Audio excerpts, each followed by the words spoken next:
Hi, it's Andy here from Space to Breathe, and this is another one of our monthly videos. And this one's around self-kindness. Our general theme this month is about self-awareness, and we want to start with the idea of how can you be kind to you. And so this is going to be a little video that's been put together by my colleague Ben. It's going to explain the idea of how you can be kind to yourself. So watch it through, and I hope it's really helpful to you.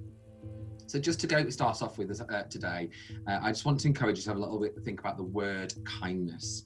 I wonder, when you see and hear the word kindness, I wonder what comes to your mind. I wonder if there are other words that you associate with kindness. I wonder what acts you associate with kindness. I wonder what memories you've got of kindness. I wonder what kindness means to you as a value, maybe. These were just a few of the words that came up on a thesaurus search. Perhaps something you might do with your the children in school, kind of look at the words in a thesaurus. These are some of the words that come up in the thesaurus search to do with kindness. So we've got tenderness and goodwill and graciousness and patience and sweetness and gentleness in there. All of these things are similar things to kindness and some of the things that maybe kindness might mean. And when we think about being kind to other people, we think about the fact that it would include some of these other things. It would include patience, it would include affection, it would include decency and sympathy and maybe hospitality as well. And here are just three pictures which come up on a search engine when you perhaps look for kindness. I wonder in what way you can see kindness being expressed in each of these three different pictures. In what way do they show kindness? And finally, just thinking a bit about your senses, and maybe you want to take a pause the video at this point and just do this exercise for a moment if you've got the time to do so. But just think for a moment, if kindness were a colour, I wonder what colour it would be. If kindness were a sound, I wonder what sound it would be. And if kindness were a taste, I wonder what taste it would be. If it were a texture, what texture would it be? And if kindness were a smell, I wonder what smell it would be. If you've got time to do so, pause the video, maybe have a little think about those things, and maybe just try and spend a couple of moments just immersing yourself in the sensory experience of kindness, if you can, just as you chew over this word that we're thinking about today in this video, this idea of kindness. And when you're ready, we can move on and you can restart the video. So we've thought about what kindness might mean. And I want to introduce you to the idea now of self-kindness. And these two pages are taken from a book called The Boy, the Mole, the Fox and the Horse by Charlie Mackesy, which I would highly recommend to you. It's just a very heartwarming book that you can read and get hold of. Being kind to yourself is one of the greatest kindnesses, said the mole. We often wait for kindness, but being kind to yourself can start now, said the mole. And I think particularly when life is challenging, then we want people, and in fact maybe even need people, to be kind around us. But actually we don't always have to wait for the people to do that. It's great when it happens, but we can actually start by showing kindness to ourselves, and that can start now.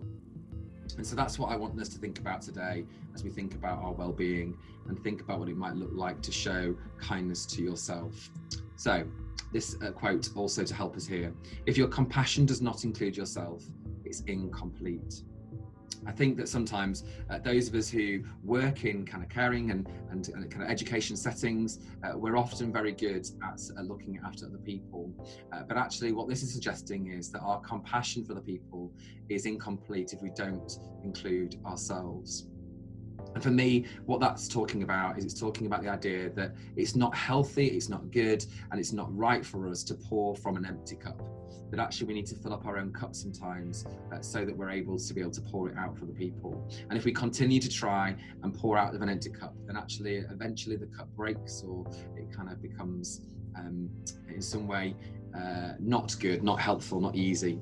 It's not good for us. It's also not possible, I suppose, really. It's very technical if we use that metaphor to its nth degree, that actually you can't pour from an empty cup. And maybe what we end up doing is it's kind of showing kind of faux kindness, or kind of kindness that isn't actually very kind, or incomplete kindness in some way. And so it's important that we do take the time to recognize that when we're giving out a lot, which we all do in the profession that we work in, then actually it's important we do take time for ourselves in order to be compassionate to ourselves. So thinking again about the words that mean kindness, or the words that are associated with kindness, and then thinking about them in relation to being kind to yourself. I wonder what it looks like to show affection to yourself. I wonder what it looks like to show understanding to yourself. I wonder what it looks like to show grace to yourself. I wonder what it looks like to show tolerance to yourself. Patience, humanity, decency. How does it look to show hospitality to yourself? What does that look like? Again, if you've got time, maybe spend a moment to pause this video and just have a little think about that for a moment. Those words are all great words, and we looked at them just a little bit before and thought about what it looks like maybe to other people. Just maybe have a little think about what it would look like to be those things, to do those things for yourself. And then when you're ready, you can restart the video and we can move on to the next thing. So you've thought about what it might look like to be kind to yourself, and I'm sure you've come up with some really great ideas.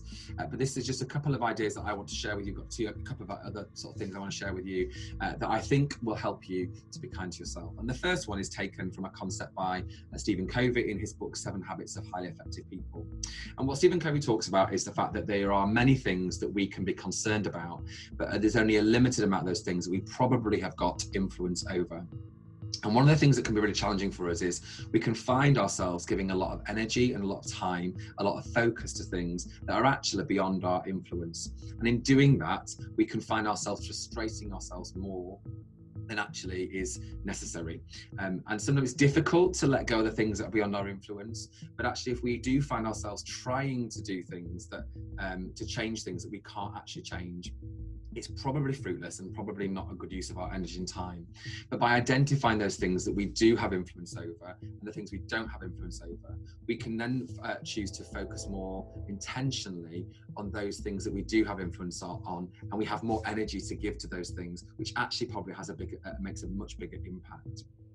And so what he's saying is that we can be concerned about many things, and those things might exist in that circle of concern, but actually there are a limited number of those things that we can put in the green circle in the middle, which is our circle of influence, the things that actually are within your influence difference. So as an example, so what I might encourage you to do is, again, to maybe pause this video and just to look for a moment. Start off by writing a list of the things that you might know that you're concerned about at the moment, things that are kind of on your radar as things that you might be worried about or concerned about, things that you might want to be able to affect.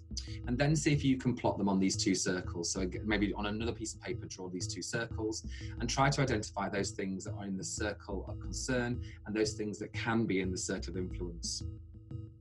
And then I think the key then is to a letting go process of those things that are in the circle of concern and not the circle of influence. And that can be a big challenge. And to help with that challenge, I'm reminded of this prayer which was popularized in the 1950s by Alcoholics Anonymous. You don't need to use it as a prayer. You can use it just as a kind of a words of intention, if you like. But I like the sentiment behind this prayer, which says, "Grant me the serenity to accept the things I cannot change, courage to change the things I can, and the wisdom to know the difference." It's difficult to accept the things you cannot change. It's challenging to have the courage to change the things that you can. And it's hard to have the wisdom to know the difference. But I think we need to accept, have courage and have wisdom in order to be able to invest our time well and wisely. So I wonder what you need to do to help you with that. It may be that what you need to do is simply spend a few moments with these words, using them either as words of intention or words of prayer.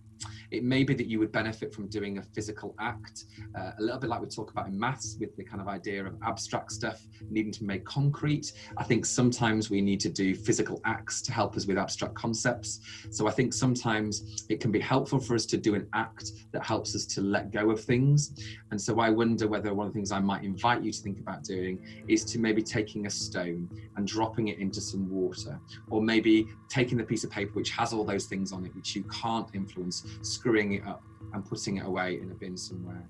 And just use that act as a way of making this abstract idea of letting go into a concrete idea for you, whatever you find helpful in the letting go. The point being that actually we need to come to a place of accepting those things that you cannot change. We need to take courage to change things we can, and have the wisdom to know the difference between the two. I think by doing that, you're being kind to yourself. By doing that, you're not expecting yourself to be able to change and influence things that are actually going to be beyond your influence and your power to influence. And I think that is self-kindness. That's about you kind of not continuing to put upon yourself the weight of responsibility for things that you aren't responsible for. The second little tool that I want to share with us this afternoon is this idea of the language of connection. You might be familiar with this if you've been on a wellbeing day. The idea of language of connection is it's about helping us to think a little bit about the languages we speak when we want to appreciate people. And the idea that there are 5 different languages which people might be speaking. And the challenge of that is that because there are 5 different languages in the room, then sometimes our language can be misunderstood. So for instance, you have somebody who shows their appreciation by giving tangible gifts.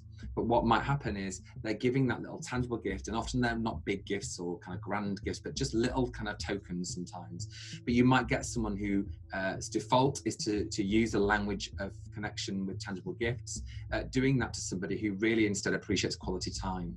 And what happens is that person who likes quality time, which is basically about spending time with people on a one-to-one basis and kind of having deep chats and kind of like real strong connection, or kind of deep connection, the person who's giving that person gifts actually doesn't understand why that's not well received. They're giving that gift with the very best of intention, but actually by the quality time person is receiving that and not receiving it in the kind of the whole spirit of which is being given. Instead, what they're wanting is they're wanting that person to not just give them a gift, but to sit down with them and have a chat.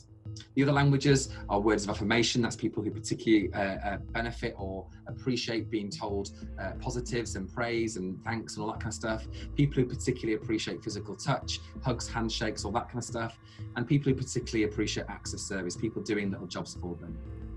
The reason I share this in the context of self-kindness is that actually, again, we can wait for other people to show that kindness to us, that appreciation to us, or we can actually take responsibility to start to show the kindness to ourselves.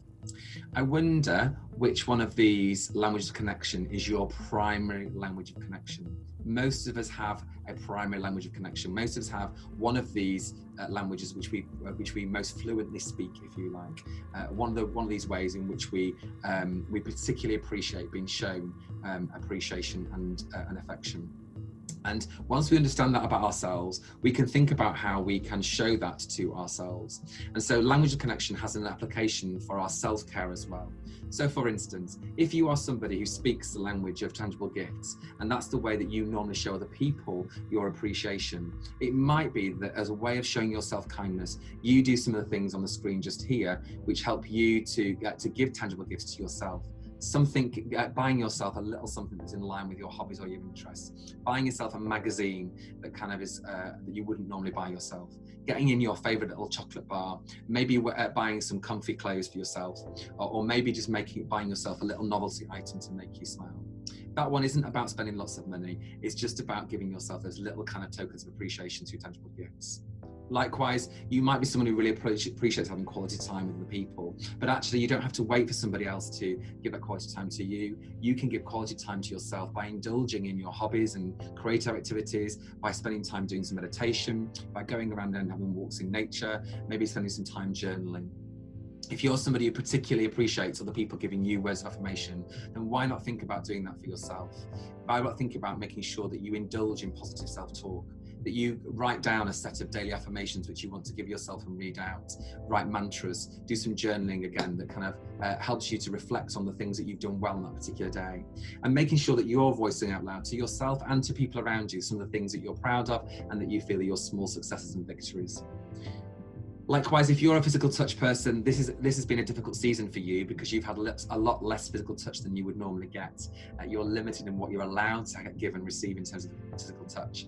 And so maybe rather than just relying on other people to give you that, maybe one of the things you need to do at the moment is you need to do things that are going to stimulate your own senses in terms of helping you to kind of be in touch more with your body. So things like stretching, sitting with soft blankets, having scented candles, putting calming sounds around you, looking up ASMR stuff on YouTube. That's a really interesting practice to listen to. Having warm baths, eating treats in a mindful way and really savouring the taste. That can be a way of showing yourself kindness. And finally, acts of service. If you're somebody who really appreciates other people doing little things for you as a way of showing their appreciation, then why not do some little things for yourself? Why not spend some time organising your storage, doing some tidying and cleaning, because you know you will appreciate that yourself, that's being done. Doing things on behalf of your future self, maybe the things that kind of you're doing, things in ahead of time that are going to then make you be glad that they're done at a different time. So making a meal in advance, for instance, and putting in the freezer. Planning a trip for the future, which you can't yet take, but you know you'll be able to one day. And buying yourself a small treat, and leaving it somewhere for you to find the next day is a great little thing you can do as a way of doing little acts of service for yourself. So the idea of the circle of influence and the language of connection are just two additional ways in which you can show kindness to yourself, in addition to the ideas that I hope you also had when you looked at those words earlier that mean kindness, and thought for yourself like what it means to show some of those things for yourself in terms of the kind of the appreciation, the hospitality, the benevolence, the patience, and all those kind of things. But in the meantime, I wish you all the best. Keep doing what you're doing. You're doing a great job, and I hope you can find something useful in what's been talked about today, and hope to catch up with you soon.